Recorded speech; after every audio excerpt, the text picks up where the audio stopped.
Husbands, love your wives. We had arrived last week in Ephesians 5. Let's go to Ephesians 5 verses 25 to 28. Last week we already saw that husbands indeed should love their wives. 25 to 28. 25 to 28. 25 to 28, yes. Start from 25. Husbands, love your wives, even as Messiah also loved the congregation and gave himself up on its behalf, that he might sanctify it, cleansing it by the washing of water and by the word, that he might present it to himself as the glorious congregation, not having stain or wrinkle or any such things, but that is be holy and without blemish. So husbands ought to love their wives as their own bodies. He loving his wife loves himself.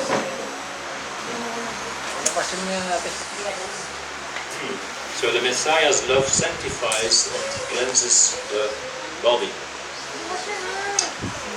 In the same way that we cleanse, cherish, and care for our own bodies, so should we love our wives. By the way, this is also where I got the title of the message, Husbands, love your wives. It's in Ephesians 5:25. If we are hungry, we eat. If we are thirsty, we drink. If we are not clean, we cleanse ourselves, we take a bath, we wash ourselves. And we need to have this level of care, this same care and concern for our wives.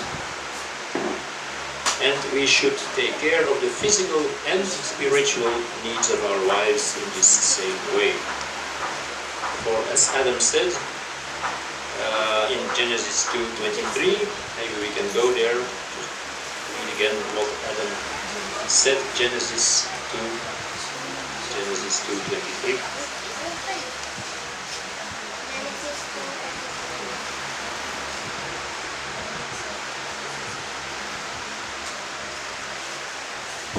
And the man said, "This now at last is bone from my bones, and flesh from my flesh. For this shall be called woman, because out of man this has been taken."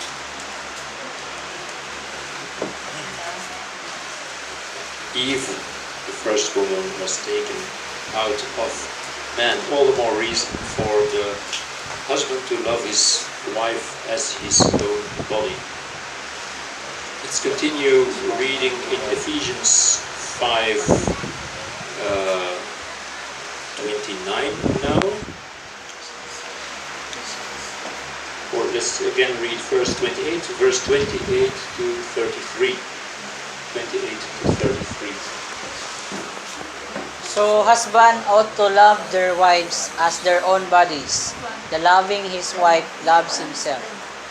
For then no one hated his own flesh, but nourishes and cherishes it, even also as our Master does to the congregation.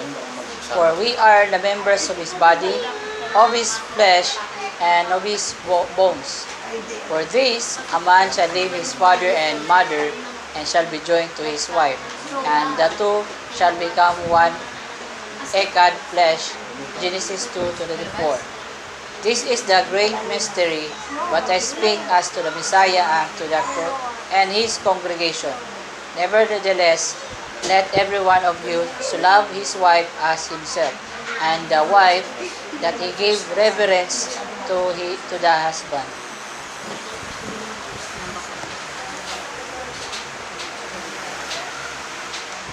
So the husband and wife relationship is a picture of the Messiah's relationship to the body, to the congregation, the assembly. So let's remember that we demonstrate Messiah's love for the body